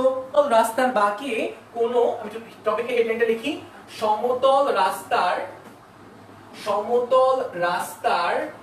বাঁকে, সমতল রাস্তার বাঁকে কোনো গাড়ির গতি, ওকে সমতল রাস্তার বাঁকে কোনো গাড়ির গতি। ওকে এটা আমাদের আজকের টপিক। আচ্ছা তো সমতল রাস্তা বলতে কি বোঝায়, প্লেন রোড, মানে যেখানে হচ্ছে কোনো উঁচু নিচু নাই, হ্যাঁ একদম সমতল মানে একদম প্লেন রোড, হ্যাঁ একদম সমতল মানে একদম সমান, মানে একটু বাঁকানো বা এরকম না, হ্যাঁ একদম সমান রাস্তা। আচ্ছা মানে উঁচু নিচু না, হ্যাঁ দুই সাইডে কোনো উঁচু নিচু না, একদম প্লেন রাস্তা, হ্যাঁ সমতল রাস্তা। তো এখন আমরা সমতল রাস্তায় কোনো গাড়ির গতি নিয়ে আলোচনা করব। তো সে ফর এক্সাম্পল সমতল রাস্তার বাঁকে সে ফর এক্সাম্পল একটা গাড়ি ধরো বাঁক নিবে, হ্যাঁ একটা গাড়ি ধরো সমতল রাস্তায় বাঁক নিবে, তো আমাদের এই সেই সমতল রাস্তাটা, এই সমতল রাস্তায় হচ্ছে কোনো গাড়ি কি করবে বলতো, বাঁক নিবে, কোনো গাড়ি হচ্ছে এই সমতল রাস্তায় বাঁক নেওয়ার চেষ্টা করবে, হ্যাঁ আচ্ছা তো খেয়াল করো এটা ধরো আমাদের সেই গাড়িটা, ধরো এটা ধরো আমাদের সেই গাড়িটা, এই গাড়ির ভরকে আমরা বলতে পারি হচ্ছে m, হ্যাঁ এই গাড়ির ভরকে আমরা বলতে পারি m। তো এই গাড়িটা হচ্ছে v বেগে সামনের দিকে আগাচ্ছে, সে ফর এক্সাম্পল এই বেগটা হচ্ছে আমরা v বেগ, ওকে v বেগে সে সামনের দিকে আগাচ্ছে এবং এই গাড়িটা হচ্ছে এই রাস্তার বাঁক মানে বাঁক নিবে সে আসলে, হ্যাঁ এই রাস্তার বা সমতল রাস্তায় সে আসলে বাঁক নেওয়ার চেষ্টা করবে, ওকে আচ্ছা একটু দেখো সেটা হচ্ছে যে আমরা যদি একটু বলতে চাই, মনে রাখবা যখন কোনো বস্তু বৃত্তাকার পথে টার্ন নেওয়ার চেষ্টা করবে বা যখন কোনো বস্তুর গতি বৃত্তাকার হবে তখন মাস্ট বি সেখানে কেন্দ্রমুখী বল থাকবেই থাকবে। আমি আরেকবার বলি, যখন কোনো বস্তু বৃত্তপথে আবর্তন করবে বা বৃত্তপথে বাঁক নিবে বা আমরা বলতে পারি হচ্ছে বৃত্ত চাপে থাকবে, তখন সেখানে কেন্দ্রমুখী বল থাকবেই থাকবে। কেন্দ্রমুখী বল ছাড়া আসলে কোনো বস্তু বৃত্তপথে আবর্তন করতে পারবে না, কোনো বস্তু বক্রপথে আবর্তন করতে পারবে না, ওকে আচ্ছা তাহলে একটু খেয়াল করো, যেহেতু সে এই বক্রপথে আবর্তন নেওয়ার চেষ্টা করবে তাহলে মাস্ট বি তার একটা কেন্দ্রমুখী বল লাগবে। আচ্ছা তাহলে একটু খেয়াল করো, তাহলে এক্ষেত্রে কেন্দ্রমুখী বল অবশ্যই লাগবে, এটা আমরা বুঝলাম যে এই বস্তু যে রাস্তায় টার্ন নিবে এই টার্ন নেওয়ার টাইমে কিন্তু সে একটা বৃত্ত পথের অন্তর্ভুক্ত হয়ে গেল, সে একটা কিন্তু বৃত্তের অন্তর্ভুক্ত হয়ে গেল। আর যেহেতু সে একটা বৃত্তের অন্তর্ভুক্ত হয়ে গেল, যে কোনো বস্তু বৃত্ত পথে গতিশীল থাকলে অবশ্যই সেখানে কি থাকবে, কেন্দ্রমুখী বল থাকবে, এটা আমরা আলোচনা করলাম। আচ্ছা এটা যেমন একটা কথা, আরেকটা কথা হচ্ছে আমাদের এই ক্ষেত্রে আসলে দুইটা ঘর্ষণ বল নিয়ে আমরা কাজ করি, দুইটা ঘর্ষণ বল। একটা ঘর্ষণ বলকে আমরা বলি হচ্ছে গতীয় ঘর্ষণ বল। কেন? কারণ যেহেতু বস্তু এই বরাবর গতিশীল v বেগে, আমরা জানি গতীয় ঘর্ষণ বল কাজ করে গতির বিপরীত দিকে, তাহলে এই গতির বিপরীত দিকে আমরা একটা গতীয় ঘর্ষণ বল পাবো, তাকে আমরা Fk দ্বারা প্রকাশ করতে পারি। এই বস্তুর গতি তো v মানে বেগ, এই বস্তুর গতির বিপরীতে আমরা একটা বল পাবো, তাকে আমরা গতীয় ঘর্ষণ বল বলতে পারি। আমরা বলছিলাম না যে বস্তুর গতিশীল থাকলে সেখানে গতীয় ঘর্ষণ বলটা কাজ করে, সেটাকে আমরা Fk বলতে পারি। আচ্ছা এবার খেয়াল করো, এখানে আরেকটা ঘর্ষণ বল কাজ করে, তাকে আমরা বলি হচ্ছে স্থিতি ঘর্ষণ বল। এখন কেন একটু মন দিয়ে দেখবা, যেহেতু এটা একটা বাঁক, মোটামুটি আমি এটাকে সেন্টার কল্পনা করতে পারি বা কেন্দ্র কল্পনা করতে পারি, এটা আমাদের সেন্টার। আচ্ছা তো এবার একটু মন দিয়ে দেখো, এই গাড়িটা এই বরাবর বাঁক নেওয়ার চেষ্টা করবে, এই গাড়িটা হচ্ছে এই রাস্তায় এই বরাবর বাঁক নেওয়ার চেষ্টা করবে, হ্যাঁ তাহলে কিছুক্ষণ পর এই পয়েন্টটাকে আমি ধরলাম এ পয়েন্ট, কিছুক্ষণ পর এই গাড়িটা নিশ্চয়ই এই জায়গায় অবস্থান করবে, সে ফর এক্সাম্পল এরকম একটা পয়েন্টে ধরলাম, এটা আমাদের সেই এম ভরের গাড়ি, ধরলাম সে বি পয়েন্টে, কিছুক্ষণ পর সে কোন পয়েন্টে পৌঁছাবে বলতো, কিছুক্ষণ পর এই বাঁকের সে বি পয়েন্টে পৌঁছাবে, ওকে এই বাঁকের সে বি পয়েন্টে পৌঁছাবে। আমি উপরে এটা মুছে দেই, এটা টপিকটা একটু মুছে দেই, তাহলে আমাদের রাখতে সুবিধা হবে, ওকে আচ্ছা কিছুক্ষণ পর সে বি পয়েন্টে পৌঁছাবে, ওকে আচ্ছা তারপরে খেয়াল করো, তারপরে রাস্তাটা আমি আঁকি মোটামুটি এরকম টাইপের, হ্যাঁ মোটামুটি, তারপর সে স্ট্রেট লাইন বরাবর চলে যাবে, হ্যাঁ তারপরে সে হচ্ছে একটু আঁকার চেষ্টা করি, তারপরে সে হচ্ছে স্ট্রেট লাইন বরাবর চলে যাবে, হ্যাঁ এরকম করে সে চলে যাবে মনে করো। আচ্ছা একটু খেয়াল করো, সেটা হচ্ছে যে এটা হচ্ছে আমাদের এ পয়েন্ট, তো বস্তুটা এ থেকে কিছুক্ষণ পর বি তে চলে যাবে, হ্যাঁ আচ্ছা এটা কিন্তু সে আমাদের বক্রপথ, ওকে আচ্ছা তো মোটামুটি আমরা এটা যদি কেন্দ্র হয় তাহলে আমরা কিন্তু এই কেন্দ্র থেকে এর দূরত্বকে বা কেন্দ্র থেকে এই বাঁকের দূরত্বকে আমরা ব্যাসার্ধ হিসেবে কল্পনা করতে পারি। একটু মন দিয়ে রাখো, কেন্দ্র থেকে এই এ বিন্দুর দূরত্ব যদি r হয় তাহলে কেন্দ্র থেকে কিন্তু আমরা এই বি বিন্দুর দূরত্ব r-ই পাবো। খেয়াল করো, কেন্দ্র থেকে কিন্তু আমরা বি বিন্দুর দূরত্ব r-ই পাবো, কেননা এটা কিন্তু আমাদের পুরো বক্রটুকু, হ্যাঁ মানে এখান থেকে এতটুকু হচ্ছে আমাদের বক্র, হ্যাঁ ওই যে লাইক দিস এরকম টাইপের কিছু একটা মধ্যে দেখো, এটা ধরো আমাদের একটা বৃত্ত চিন্তা করো, বৃত্ত চিন্তা করো, ধরো এটা আমাদের একটা বৃত্ত, এটা আমাদের কেন্দ্র, হ্যাঁ তো আমরা বৃত্তের কিছু অংশ নিয়ে কাজ করতেছি, হ্যাঁ কোন অংশটুকু, মনে করো এখান থেকে এতটুকু অংশ নিয়ে আমরা কাজ করতেছি, হ্যাঁ এখান থেকে এতটুকু অংশ বা বৃত্ত চাপ নিয়ে আমরা কথা বলতেছি, হ্যাঁ তাহলে কেন্দ্র থেকে এতটুকুর দূরত্ব যদি r হয় মানে ব্যাসার্ধ হয়, তাহলে কেন্দ্র থেকে নিশ্চয়ই পরিধির দূরত্ব এটাও কি হবে, r-ই হবে না, ওইটাই আমি বলতেছি, হ্যাঁ এতটুকুকে কিন্তু আমরা বৃত্ত চাপ হিসেবে কল্পনা করতে পারি, হ্যাঁ এই সার্কুলার পথটা বা এই বক্র পথটাতে কিন্তু আমরা এতটুকু বৃত্ত চাপ বা বক্রপথের অংশ হিসেবে কল্পনা করতে পারি। আর বক্রপথের অংশের এই বিন্দুগুলোকে মানে কেন্দ্র থেকে এটা দূরত্ব কিন্তু আমরা ব্যাসার্ধ হিসেবে চিন্তা করতে পারি, হ্যাঁ তাহলে মন দিয়ে দেখো, কেন্দ্র থেকে এ বিন্দু দূরত্ব আর, আর কেন্দ্র থেকে বি বিন্দু দূরত্ব কিন্তু আর। তার মানে বস্তু যখন এ থেকে বি তে গেল তখন কিন্তু তার দূরত্বের কোনো পরিবর্তন হয় নাই। খেয়াল করতেছো, দূরত্বের পরিবর্তন হয় নাই মানে আগেও দূরত্ব ছিল আর, পরবর্তীতেও কিন্তু কেন্দ্রের সাপেক্ষে দূরত্ব কিন্তু আর। ওকে, কেন্দ্রের সাপেক্ষে আমি চিন্তা করতেছি, হ্যাঁ কেন্দ্রের সাপেক্ষে দূরত্ব আর, অর্থাৎ আমি এখানে বলতে পারি যে এই কারটাকে বা এই গাড়িটাকে কেন্দ্র নিজের দিকে আঁকড়ে ধরে রাখছে, কেন্দ্র। হ্যাঁ, তাহলে আমি এখানে এটা বলতে পারি যে এই গাড়িটাকে, অর্থাৎ গাড়িটা যখন এ বিন্দুতে ছিল, যখন মানে এই সার্কুলার পথটাতে ছিল, এই সার্কুলার পথটাতে থাকাকালীন এই গাড়িকে কেন্দ্রের দিকে, এই গাড়িটা কেন্দ্রের দিকে একটা বল ফিল করে বা কেন্দ্র একে আঁকড়ে ধরে রাখে। এই কেন্দ্র যে একে আঁকড়ে ধরে রাখে, কোন বলটার কারণে আসলে সে কেন্দ্রের দিকে আঁকড়ে থাকে, সেই বলটা হচ্ছে আমাদের স্থিতি ঘর্ষণ বল, যাকে আমরা Fs দ্বারা প্রকাশ করতে পারি।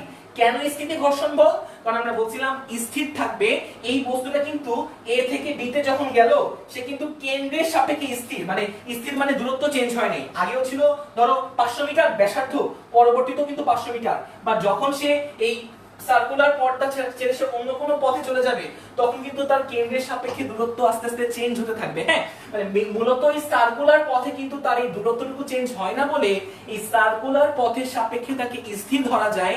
আর যেহেতু সে সার্কুলার পথের সাপেক্ষে স্থির, আর যেহেতু কেন্দ্র তাকে আঁকড়ে ধরে রাখতেছে বলে মনে হচ্ছে, তাই কেন্দ্রের দিকে আসলে Fs বা স্ট্যাটিক্যাল ফ্রিকশন বা স্থিতি ঘর্ষণ বলটা কাজ করে। ওকে, আচ্ছা, তার মানে এই ক্ষেত্রে আসলে আমরা দুইটা ঘর্ষণ বল পাই। এবার খেয়াল করো, আমরা একটু আগে বললাম যে কেন্দ্রের দিকে যে বল কাজ করে তাকে আমরা কেন্দ্রমুখী বল বলি। তো এই ক্ষেত্রে একটু খেয়াল করো, কেন্দ্রের দিকে কে কাজ করে বলো তো? কেন্দ্রের দিকে কিন্তু আমাদের আসলে Fs কাজ করে। তো আমি বলতে পারি যে কেন্দ্রের দিকে Fs কাজ করে, আর কেন্দ্রের দিকে যে বল কাজ করে তাকে আমরা কেন্দ্রমুখী বল বলতে পারি, অর্থাৎ Fs Fcp আমরা বলতে পারি। আবার খেয়াল করো, Fs মানে হচ্ছে স্ট্যাটিক্যাল ফ্রিকশন।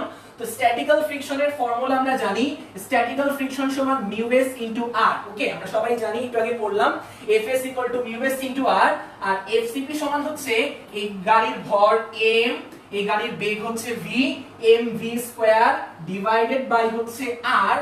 r মানে কি বলতো?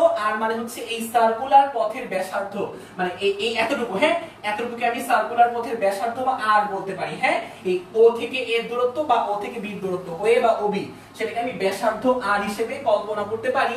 আবার খেয়াল করো, যেহেতু সে সমতল রাস্তার উপর আছে, সমতল রাস্তার উপর গাড়িটা আছে মানে কি বলতো? এটা সে আমাদের রাস্তার বাঁক। হ্যাঁ, তো গাড়িটা আসলে কি করতেছে? গাড়িটা আসলে এই সমতল পথে, এটা ধরো আমাদের গাড়ি, তো সমতল পথে সে বাঁক নেওয়ার চেষ্টা করতেছে। হ্যাঁ, সমতল পথে সে বাঁক নেওয়ার চেষ্টা করতেছে, অর্থাৎ আমরা জানি যে mg কাজ করে খাড়া নিচের দিকে, আর রিঅ্যাকশন ফোর্স কাজ করে তার উল্টা দিকে। ওকে, সমান ও বিপরীত প্রতিক্রিয়া বল হিসেবে আমরা চিন্তা করতে পারি। এর উপর mg কাজ করে খাড়া নিচের দিকে, আর রিঅ্যাকশন ফোর্স কাজ করে তলের লম্ব বরাবর।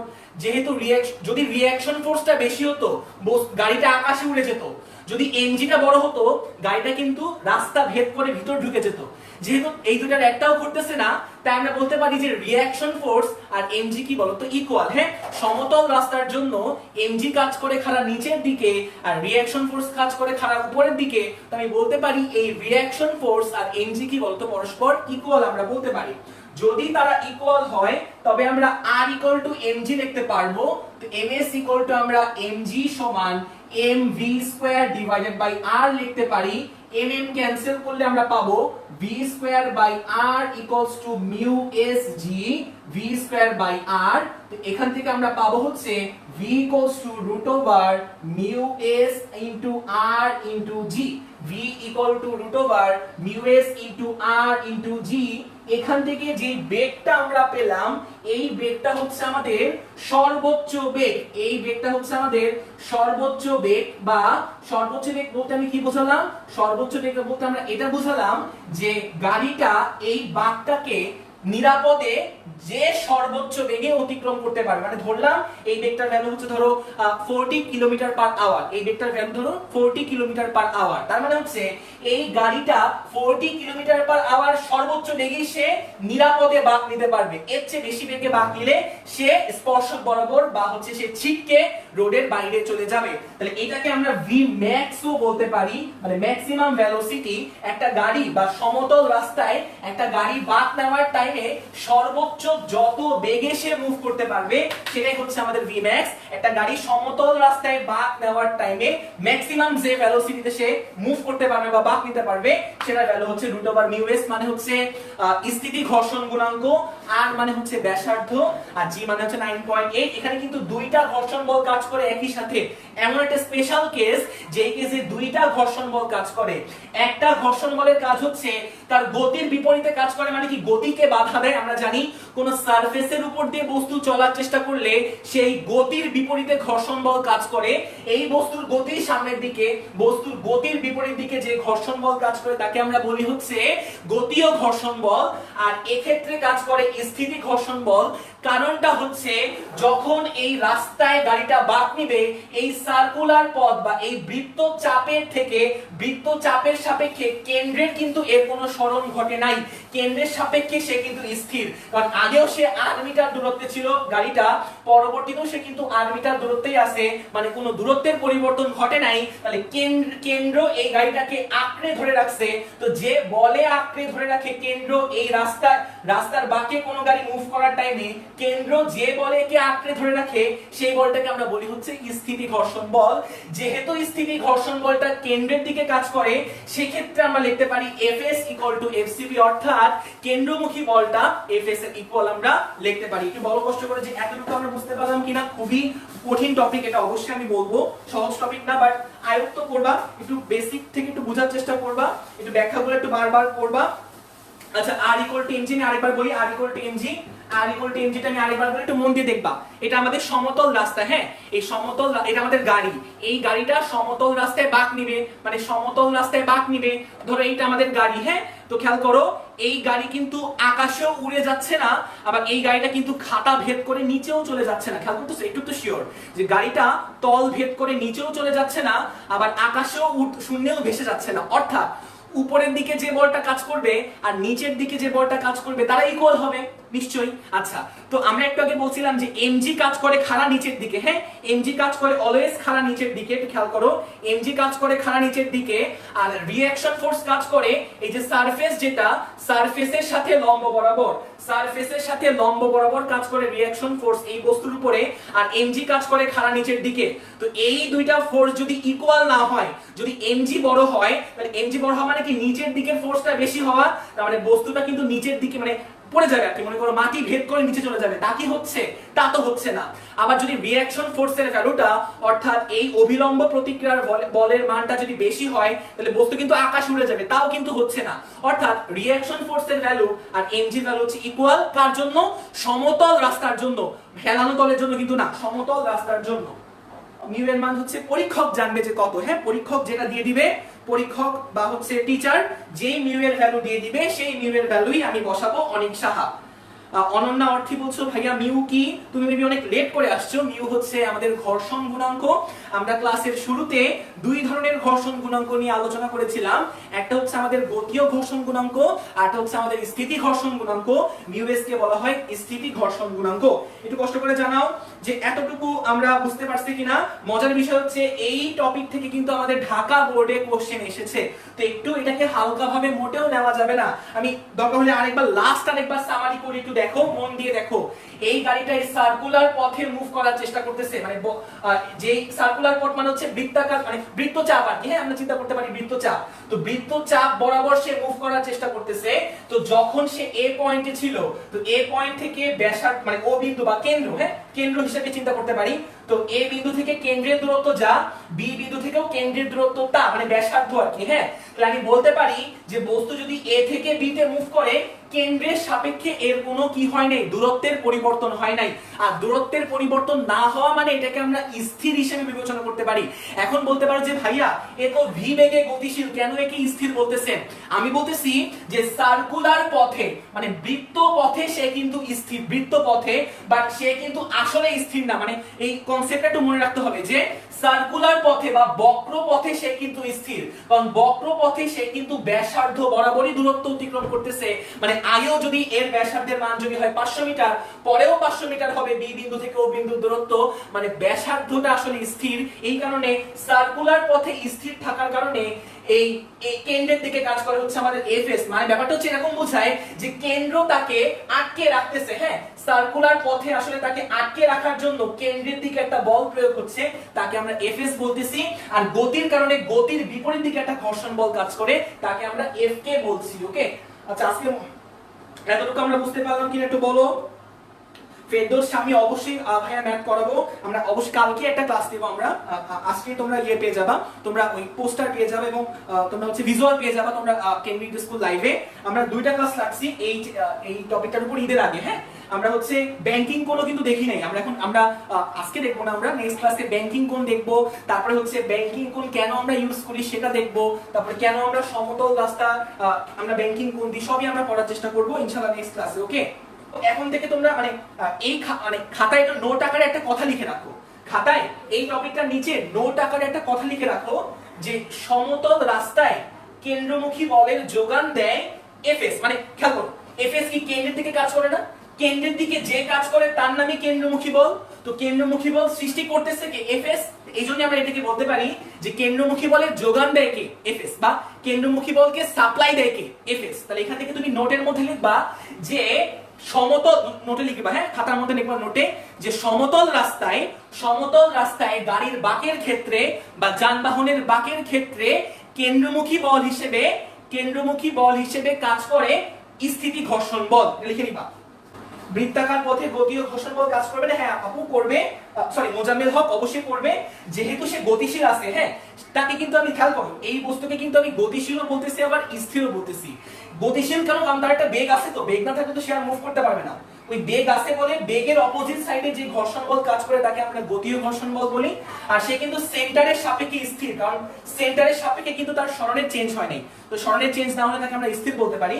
তো সেন্টারের সাপেক্ষে সে যেহেতু স্থির, তাই সেন্টারের দিকে কাজ করে হচ্ছে স্থিতি ঘর্ষণ বল। বারবার দেখো টপিকস। তোমরা ভালো থেকো, সুস্থ থেকো, আল্লাহ হাফেজ।